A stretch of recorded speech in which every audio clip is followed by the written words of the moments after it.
Hello everyone and welcome to a One Controller Port pickup video.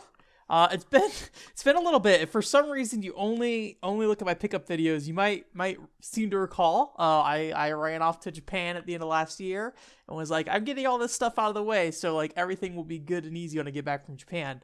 Hey, I bought way too much stuff in Japan, and if I were to talk about that stuff, we'd be here for about 2 weeks. So I don't know. Maybe we'll cover those to some extent in the future in some other way. But if you don't know, I did do a stream for certain specific games that I kind of talked about those then and kind of showed off some gameplay of them.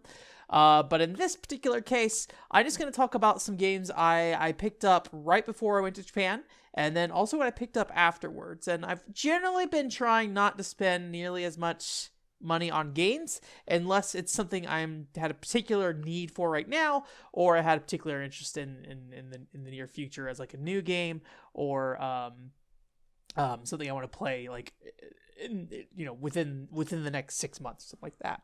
So to go ahead and get started, let's go ahead and stick with the game that I had brought up last time, literally like the day before I was about to go to Japan. Gunvolt Chronicles Luminous Avenger G or whatever finally arrived after many months of not really being sure of where this was in the mail. So I finally got it. Came out of cartridge and everything. I don't think there's any DLC for this game, so I think it's all basically here. And so I went ahead and played through all of this. It's a fairly short game. It's about 3 hours long. And it's basically a side spin-off game. If you don't know, in Gunvolt 2, basically they split the campaign between two characters: Gunvolt himself, which is kind of the main character of the franchise, and then Copen, who is kind of like a side character, but has kind of slowly become, I guess you could say, a main playable character in that series. So this game is actually focused entirely on him.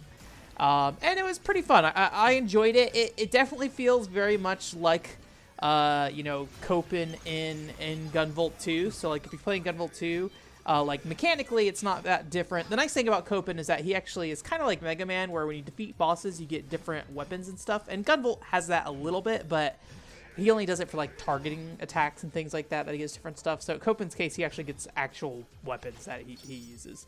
But I did enjoy it, and I kind of like where the story goes in this one. Unfortunately, they kind of undermine a lot of it at the end of the game. But I think it was a fun little bit of Gunvolt until we eventually get around to getting a Gunvolt 3 or something like that. But yeah, I really enjoyed it. It was fun. Maybe I think I paid like $30 for the physical copy. Maybe not worth that unless you just specifically want a physical copy of the game. But I think it's like typically like $15-20 for the digital download. Even that I think can be a little pricey for some games, especially since it's just like reusing the Gunvolt engine. But at the end of the day, like I think if you like Gunvolt, and or you haven't played a Gunvolt game before, I think this actually is, you probably wouldn't really know what's going on story-wise, but like mechanically as a game, it's very approachable, very easy to play. I always recommend the Gunvolt games. They can be a little rough on the edges. I think this is probably one of the more solid games, but I guess I would say Gunvolt 1 in particular is a little rough on the edges.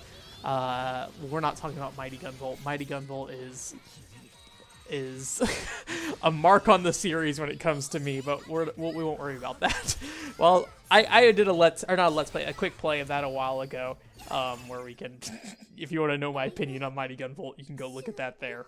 Like a lot of people, I went in and got myself a copy of Animal Crossing New Horizons. So I kind of have a mixed history with Animal Crossing. I really enjoyed the first game. I did not get into Wild World so much, but I think it largely was because of it being on a portable system. So I enjoyed City Folk as well after that, which is largely the same as, oh, I don't have the cartridge here because it's in my actual Switch, but it's largely the same as Wild World in a lot of ways. But because it was on a console, I think I enjoyed it and stuff. And I put a little bit of time into New Leaf, but I was getting a little tired of the formula. I was hoping the mare part of the game would kind of like mix things up. In the case of Animal Crossing New Horizons, I'm actually very happy with the beginning of this game. You know, I've seen a lot of people complaining about like there's kind of a curve on, you know, getting to the point where you're able to like start building your town in the way you could in the other games. Like there's a lot of stuff that's just gated out early on, and I can definitely see that complaint if you're like trying to, you know, start building your town immediately. But I like the progression they have with the crafting. You know, they lock off parts of your island and stuff until you get certain tools to get around.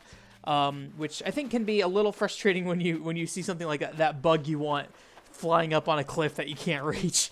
But it is really enjoyable, and I'm happy that the beginning of this game has a very distinct feel compared to the other Animal Crossing games. You know, where will it go by the end of it? I assume it's going to kind of normalize and be a typical Animal Crossing game. But, you know, I'm somebody who probably won't put a ton of time into Animal Crossing New Horizons. I say that having spent 70 hours in New Leaf despite not loving it. So we'll see how much time I end up putting into it. I haven't kept track of how many hours I've played, but I played at least an hour a day for the last week, closer to like 2 to 3 hours on some days. So you know, I'm probably over 10 hours at this point. And I'm still building up my town, still, you know, working on stuff, but we'll see how long I stick with it. So one thing is I pre-ordered this game at Target. And I was a little worried that I wasn't going to get the pre-order bonus because their website actually didn't mention it at all.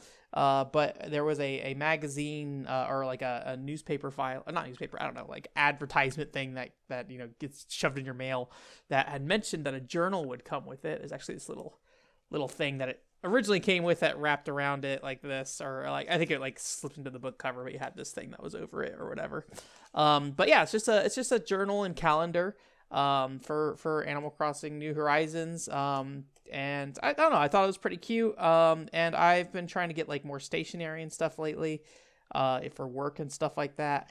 So, you know, you have yourself a calendar here, you know, pretty tight. I kind of wish they had made months, like 1 month, one set of pages and made these boxes bigger.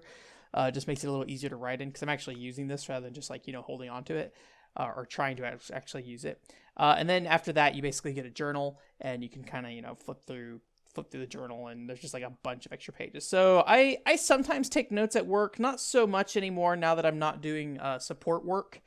But you know, hey, paper, it's a cute journal. Worst case scenario, I'll use the calendar. And then if I can't find a reason to ever write in it, maybe I'll give it to my sister who will most definitely write in it. I would assume. So yeah, I'm glad I pre-ordered that at Target. That makes, I think, two pickups in a row where I got something from Target, because I also got what was that game called? I always remember I think it's the Japanese name is Lady Layton, the Professor Layton spinoff thing with the girl Layton. Let me move some of this stuff out of the way.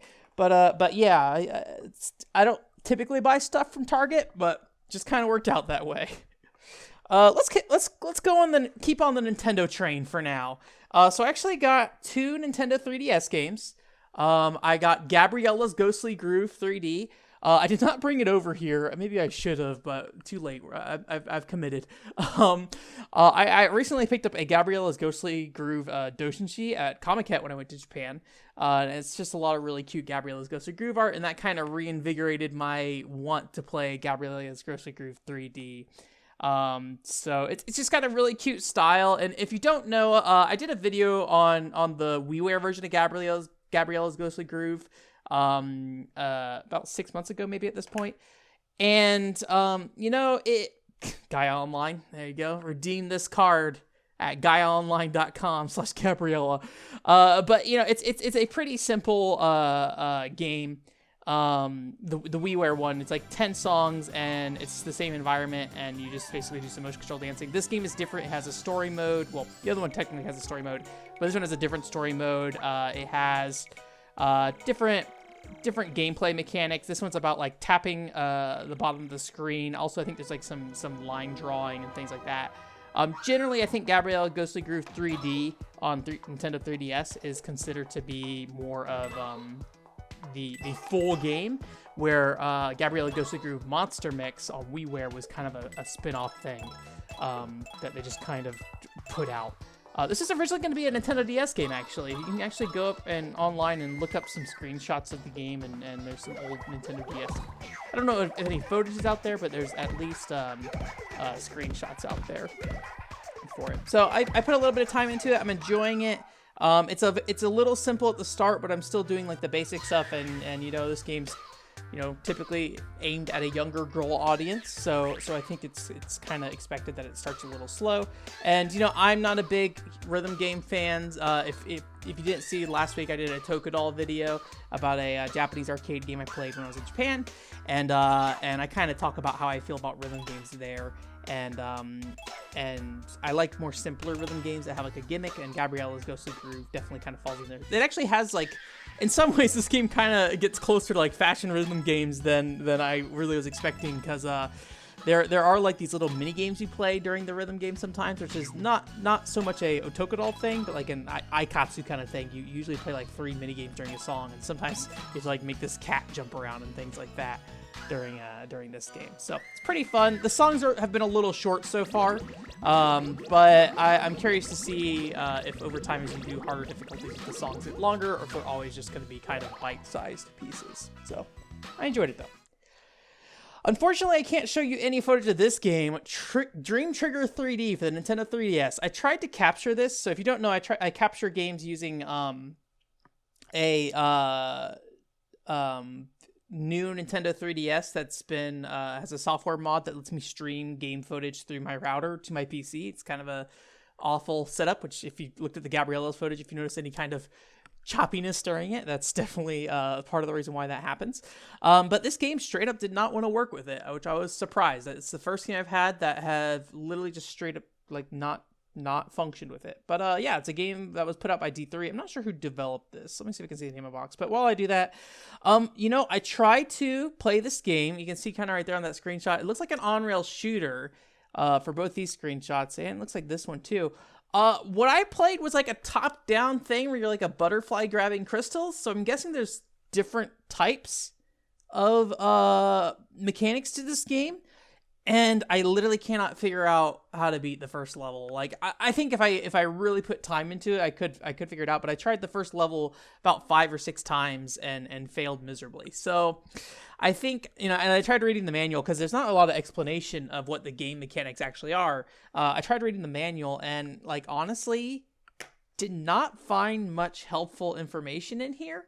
You know, it just didn't really help me. Like the controls and gameplay mechanics are related to like an on-rail shooter part of this game, which is not in the part of the game I'm playing right now. So I don't really know what's up with this game. It's weird. Thankfully, I paid $2 for this. Purchased from Tommy at GameStop. Thanks so much, Tommy. Appreciate your time. But yeah, $2. I got this like right before the coronavirus lockdown stuff, so not going to any GameStops here in the near future, unfortunately, but I was pretty happy to pick this up. Getting cheap Nintendo 3DS games can be a little difficult sometimes. They're not as cheap as I'd like them to be yet, so I'm pretty happy about that, even though I have no idea what that game is all about. This game I actually picked up right before I left for Japan. Batman, the Brave and the Bold, the video game. So I had heard about this game a good long while ago, and I haven't actually cleaned up the case yet. So there's still this like adhesive here and paper. I had heard about this game a good long while ago. I think let me see if there's a year on here. Let's see. The year's 2010, so it's been a decade. But yeah, I had heard this game was pretty good back in the day, and so I found it pretty cheap. I'm pretty sure. I actually don't quite remember what the price was, but I believe it was under $10, probably closer to $5 if I recall correctly. At least that's how much I feel like I would have paid for this game, or been willing to pay for this game. It's based off the Batman Brave and the Bold cartoon series. I don't know anything about Batman. Don't know anything about Batman the Brave and the Bold. But you know, it's a beat 'em up by Way Forward, and I really enjoyed this game. Apparently it's only about 4 hours long, which is actually fine for me. I like shorter games these days because it means I can actually beat them. But it's about 4 hours long. It's a pretty typical beat 'em up. There's some basic combo systems. You know, being a Wii game, there's some waggling going on. to throw people and things like that. But it's got a nice style to it, honestly. It doesn't look as clean as you would hope, I feel like, just because it's like a Wii game running at 480p. But like the first level is this you're like in a museum, a cat-filled museum, like or a museum about cats rather. And a burglar in a cat outfit has or a cat-like outfit has stolen something from the museum. And so you're running through and beating up, and you don't know who this burglar is, but you keep like seeing silhouettes of them. And like through the whole level, it's Batman and Robin arguing about who it is. So it's like Batman saying it's Catman, and Robin saying it's like Catwoman, and then Robin like getting upset at Batman. He's like, "You always give Catwoman a pass," and she's like, "She just got out of jail. It's totally her." And he's like, "Well, no, I believe in the rehabilitation of our jail systems and stuff." So it's pretty funny. I really liked it. And you know, for 3 to 4 hours, I think I'm pretty interested in kind of just like going through this. And I think I had heard some criticisms that this game's a little repetitive and bland. I kind of feel that way about most beat 'em ups. And I felt like this game, you know, it didn't have like maybe the deep combo system as some of the more like fighting game style beat 'em ups these days. But there was a lot to it. There's like different gadgets you can use. You can like grapple around the environment on predetermined spots you can grapple. You have the ability to like throw your batarang by pointing the Wii remote at the screen and selecting targets. It just felt like there's a lot of things you could do. I think maybe where repetitiveness comes in is I think you could probably get through most encounters just by basically mashing the A button. And maybe in some ways that's probably the most effective way to play. But you do get a handful of moveset stuff you can use to play through the game, and you can choose between playing Batman or Robin. I haven't tried Robin yet. And you can buy new equipment for them as well. So I'm curious to see, how the game evolves when you do that, and if that is enough, because I felt like what they've already shown so far in this game has been pretty satisfying. And, you know, if the game's only 3 to 4 hours long and you get like the ability to buy weapons and things like that, I think there's probably enough, you know, variety in there to last a 3 to 4 hour game maybe, but who knows? Batman the Brave and the Bold, the video game. More video games that I have never consumed the source material of. If you didn't know, I played through Little Witch Academia recently. I'm like, don't know anything about this anime. I watched Luluco, and there was an episode that had Little Witch Academia characters in there. And that's about it. I didn't even know who they were. I had a friend tell me who they were. But yeah, I did watch the Little Witch Academia OVA after I started playing the game, though. And I did enjoy it. The original one. I haven't watched the other stuff, but... Mind Jack. So if you've been following me a long time, you'll know that I reviewed Mind Jack probably in 2010. That sounds like probably the year this came out or near that time. And I gave this game a 3 out of 10. But I rented it from Gamefly for the PlayStation 3. If you go, I actually did a video review of this, and that video review is awful because at the time I did not realize if you have a HDMI cable plugged into a PS3 and also a composite cable plugged into a PS3, it messed up the video quality really bad, and I only had a standard definition video card. So if you go watch that old video, prepare your eyes, prepare your ears, because it's also a bad mic. Also a bad script. Don't worry about it. But yeah, so I played. I picked this up. It was really cheap, and you know, as much as low as I reviewed Mind Jack, I enjoyed it. It's kind of comes from that era of, you know, Square Enix, you know, or a lot of Japanese developers in general trying to make games that focus on Western audiences and generally fail to do so. It's a mediocre shooter. It has some interesting mechanics. If you're a fan of Parasite Eve: The Third Birthday, or I guess it's just called The Third Birthday, not technically a Parasite Eve game or something stupid like that. The Third Birthday, though, it plays very similarly to that. There's like basically a mind control system. You can basically shoot enemies, and then once they're down, you can recruit them to your side using a mind jacking ability. You can take over different people's bodies, go to like different like places that are out of reach, and like hack their bodies and stuff, and use, you know, snipers and stuff in positions you normally wouldn't be able to. It's cool in theory. But you know, it falls a little flat of just not super playing very well. The story is kind of nonsensical. I will say though, if you like those cheesy Japanese games, maybe like Disaster Day of Crisis comes to mind. Disaster Day of Crisis is maybe more well put together than this, but I feel like a lot of Japanese shooters from like the early 2000s, it feels like that, story, dialogue wise, bad voice acting, things like that. Unfortunately, so I got this on Xbox 360, so I can't show any later stuff because I didn't play through anything but the beginning of the game. But the other part of this game was that there's actually an online feature where you could basically play against others online. And it wasn't like an arena fight, like your typical shooting online mode, like, hey, let's queue up for team deathmatch. You actually would mind jack into other people's games, and you'd become the enemies in their games. And the problem with this was that if the opposing team was better than the team trying to play through the story, really the one player trying to play through the story, then everybody would just get stuck at the same level as long as the person who's trying to progress through the game was dying. And so it's almost like playing multiple team death matches in a row where the map never changed, and probably frustrating whoever's just trying to get through the story. So yeah, it's a fine game. I don't want to say fine game, but I think I would enjoy it if I played it again. I will say that. So mind jack. And then lastly, of the previous generation consoles here, I have BlazBlue Continuum Shift. Is this broken at the bottom? No, just feels a little weird. BlazBlue Continuum Shift. I basically got this game for free in the sense of that I was ordering something off Amazon and I had to get $7 worth of something to get free shipping and save the $6 I would have been charged for shipping. So I guess you could say this is maybe a $1 video game. And I played the original BlazBlue, and I am not a huge fighting game fan, but I do enjoy the characters of BlazBlue, some specific characters. I really like Ragna's story a lot. I don't really...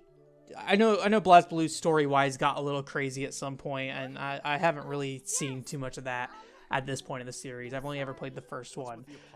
So I need to just kind of grind through the story of this game at some point. Been meaning to do that for a long time. And I'm interested to see some of the developments with some particular characters. There were other characters that I played in the original game that I did not love and got very bored by. There's kind of like points of the story where you can kind of break off into different directions depending on what choice you make and things like that. I don't remember if like losing a battle can also be considered a quote choice. So this game is basically the same format. You pick a character during the story, and then you go through like a story mode with them. You can make some choices and go through different paths. I only played through one path for now, and I made the wrong choice at the very beginning, and essentially everybody died and was on a ship, and they were fighting over tuna or something, and it was really goofy. And it was, the dialogue is really fun, but it runs into that issue I have with a lot of specifically anime games. Like I say anime games specifically, or games set in an anime style, because I'm excluding anime. For some reason, anime games seem to talk in circles a lot, and I feel like that's not so much true with actual anime that I watch, or at least the ones I watch. And I'm not sure why anime games in particular seem to continue to fall into this pit. But like characters will just continue to talk about something, and they'll hit a joke like 8 times over, and you're like, okay, this is funny the first time, second time, third time, and after this, I'm, yes, the joke is still going. You are indeed still doing this joke. So that kind of stuff is a little annoying, just because you kind of feel like the scene would really benefit from like an editing job on it. But yeah, so that's the only thing I did, which is basically one battle, and then I got a bad ending, which is fine. I'm not sure when I'll get around to this. If you want to know my thoughts on the fighting itself, I only did, again, one battle, and honestly, you're not really going to get any fighting game thoughts from me on this. I'm going to do the Hadouken motion, or whatever is equivalent, and blast through as quickly as I can through all these characters so I can get the story for all of them. I do like a lot of the character relationships in this game, though. Like, I forget her name, like Maria or something like that, or maybe Rachel or something like that. Yeah, I think Rachel. And like her teasing of Ragna, the main character, and stuff like that. I enjoy those aspects of the game. But then some of the characters, yeah. But yeah, I'll get around to that eventually. I'm sure I play every video game I buy. If you've been watching the stream, you're already aware that I picked up Left Alive, talking about more Square Enix shooters that are considered to be mediocre. So really, I'm not going to talk about this too much because I'm streaming it right now, and you can go watch me stream it if you kind of want my more deeper impressions on the game, I guess. But basically, this is like a, in the art on the front here being Metal Gear Solid like. It's a very Metal Gear Solid like game. Hello, Nier Automata. It's a very Metal Gear Solid like game in some ways. It's just stealth focused. There's a lot of crafting and stuff. That's maybe not so much Metal Gear Solid. I haven't played Metal Gear Solid 5, so I don't know what the situation is with the Metal Gear series in the modern day. But it's all like crafting and stuff, so you can make explosive cans, Molotov cocktails, things like that. And the first stream, I had a little bit of trouble with the game. I think I get this way with a lot of stealth games where I don't really know what rules the game's playing by, what enemies' line of sights are like, what their patrol time looks like, things like that. So it's very easy to question what I'm doing, wait too long in particular situations, not wait long enough. So it's very easy to get a lot of trial and error situations. And but by the second stream, I had kind of figured out what was going on. There is like a weight management to your inventory that I don't particularly love, but it makes you make some choices. Like, hey, I'm not going to bring body armor, but I'm going to bring this big gun or something like that. So yeah, I would say this game got panned pretty hard. I did not really read the reviews to see why, and I don't really. Maybe I'll look into it after I'm done playing the game, but I'm enjoying it. I think this is a perfectly fine stealth game. There's some rough edges to it, but I'm enjoying it. No idea what's going on in the story. Something about basically a Russian type kind of thing. I don't really know what's going on. Don't ask me. But I'm enjoying the characters. Mikhail in particular. I'm enjoying the other characters, like Olga, I think her name is. She's kind of fine, but she's kind of just like a straight police officer kind of thing who's maybe stepping above her role to try to save this city more so than the military is. And then this one dude with a scar, which as of me recording this, I don't know what's going on with this dude with a scar. He seems like he's probably like a rebel or rogue. So you basically have one military man, one cop lady, and one rebel rogue dude. Sounds like a fun triple pair. I think someone in my stream also told me that there's multiple endings to this game, which I will definitely not get. So, yeah, Left Alive, it's all right. I'm enjoying it. Seems fine. There's some silly humor in the game too that I enjoy as well. Maybe it's not like Metal Gear Solid humor or anything like that. This is my first PlayStation Hits title for PS4, I believe. Uncharted 4. Basically, I believe I've talked about it before. I have a friend who roped me into playing Uncharted 2 and 3 multiplayer. And he was like, "Hey, you want to play Uncharted 4?" And this was $10.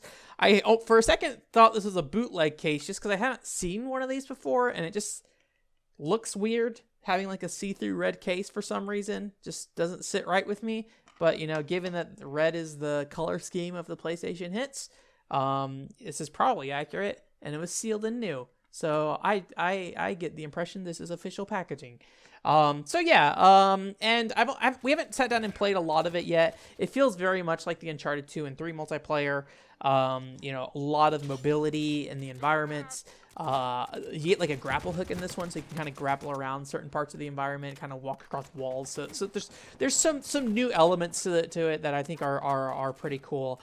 They did take out, I think, the cooperative missions, at least the scripted ones, like the story ones. I don't know if in Uncharted 4 there's a horde mode or anything like that. Because basically there's two co-op modes in the Uncharted 2 and 3. One where you play through some plot-based missions, and then one where you do like a wave defense kind of thing. So yeah, I played it. Seems fine. I'm gonna guess at some point we'll play it, and for $10, that's fine. Also, I will eventually play at least some of the Uncharted games, story for story. I do not have a copy of Uncharted 1 still. I'm probably going to get the PS3 version just because I had the PS3 versions of Uncharted 2 and 3, since that's what they were playing on when the servers were shutting down. So I will probably just get a PS3 version of Uncharted 1 and deal with that. So not much to say about that otherwise for right now. We do have one more Redbox PS4 game, but not the PlayStation Hits variety. got ourselves Yakuza Remastered Collection, actually. So this is a collection of Yakuza 3, 4, and 5, that, you know, is basically a bunch of PS3 games that they're putting out. One of the very interesting things, so if you didn't know, Yakuza 3 came out, had cut content in the US, but it came out on PS3. Yakuza 4 came out, and then for Yakuza 5, they didn't release it in a physical form. This was digital only. So for this release, they included a PS5 case, or PS3 case, PS5, a PS3 case for Yakuza 5. There is no PS3 disc in here of any sort, but here's a case. Part of it's like, hey, maybe they created these cases and then just had them available, so why not ship them? But if that was the case, I would expect there to be an ESRB logo on this case. I'd expect there to be information on the back rather than just this logo. So I get the feeling that this was produced later. It's a very weird niche thing to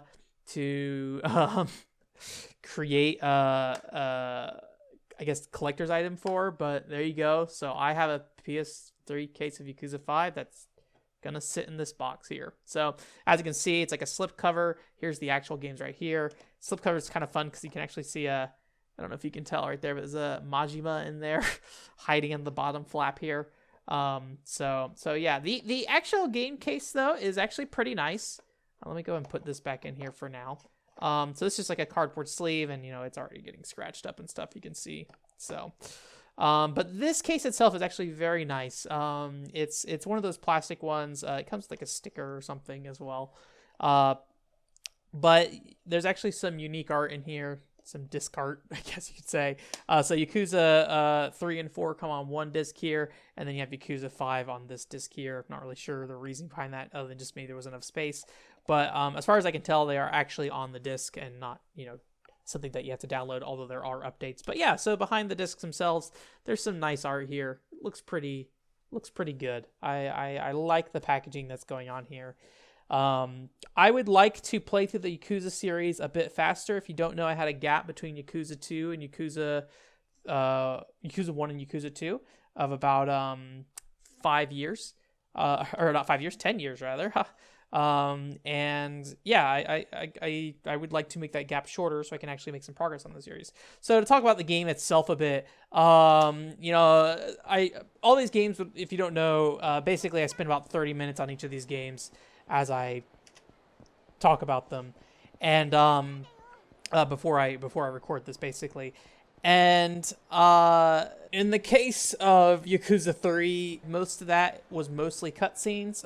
So I did one tutorial battle, and then I kind of walked around to the town, and I think, you know, this is probably fairly normal for a lot of people who play Yakuza. There's kind of two aspects to this that felt pretty different to me. One is, if you've ever played Yakuza 1 and Yakuza 2, it's like a top-down view. That you know, kind of the camera kind of moves around as you're walking through the environment, but you don't really get to ever see it from ground level unless the camera is particularly positioned in a way that is looking ground level. So it's a lot of this overhead view kind of stuff. And then also, as I mentioned at the beginning of this video, I went to Japan. So you have this behind the back third person view that it feels a lot more grounded. You can see more of the city. It feels more like a place rather than, you know, kind of these environments stitched together. And, you know, having been to Japan now and getting to see how, I guess, you know, maybe not accurate's the right word, but how reminiscent it is of actual city layout for the, you know, places I was in Japan, at least. So yeah, it was kind of interesting to see, and I wonder how much of that is the, you know, a feeling, that more immersed feeling of that game is from the camera angle being behind the back of the character, versus, you know, me actually having some firsthand experience being in an environment like that and being able to kind of appreciate it, like, hey, this looks like some places I've seen, rather than just, you know, oh, this is, I expect Japan looks like this probably. It's probably a little bit of both, I'd imagine. So yeah, those are my pickups. So, you know, I've been trying to keep things, you know, not spend a ton of money after I got back, especially since I bought so many games. A lot of them I haven't even touched yet. Haven't even played them yet. So yeah, so I'm trying to generally not buy too much. There's a couple of newer games I'm looking at to pick up. Probably pick up Xenoblade Chronicles Definitive Edition when that comes out in May. I'm gonna pass on Final Fantasy VII Remake for now. I will eventually play it, but I just don't think I'm gonna get to it anytime soon, unfortunately. So yeah. Anyways, that's it. Thanks for coming. OneControllerPort.com is the website. If you didn't see it, within the last couple weeks or so, I posted a Tokadol video about an arcade game I played in Japan called Tokadol. It's a rhythm game with some fashion elements. If you're a fan of like things like Aikatsu, if you like Gabriella's Ghostly Groove, then you might be into it too. But yeah, it's a like a rhythm RPG. So I definitely recommend, giving it a look. I hope I've kind of explained why I think that game is really, really special. If you're like, I don't like Aikatsu even, there might still be some value since it's not quite the same type of game. Otokadol, that is, not Gabriella's Ghostly Groove. But yeah, so that's up. I should be having a podcast coming up here in the next month or so with Keith Shizuo, who also does some game pickup videos. And we talk a little bit about budget collecting and, in the case of him, also budget selling of games, like basically trying to make a profit off purchasing games. So if you're interested in that, keep an eye out for that on the YouTube channel or on the website, OneControllerPort.com. Otherwise, though, the typical schedule of every Monday at 9 a.m. Pacific time, I have the podcast that goes up. And then every Thursday at 7 p.m. Pacific time, I'm streaming. I think by the time this goes up, I'll still be playing Left Alive, maybe towards the back half of the game. Then I think after that, we'll probably play Lady Cops for the PCFX. I'm saying that right now. Hopefully I don't break that promise. Maybe play something shorter in between. I don't really know how long Lady Cop is going to be, so maybe we'll do like something that's going to be like a one-game stream kind of thing before we start that. But yeah, and if you don't know, Lady Cup is this PCFX puzzle game that's pretty cool. I streamed it about a year or two ago during Christmas time. If you look up on my YouTube channel, the PCFX Miss, I think was what the stream was called. It was like 3 hours of me just playing some PCFX games. So yeah. Anyways, thank you so much for coming. OneControllerPort.com is the website. I hope you have a great week. Bye.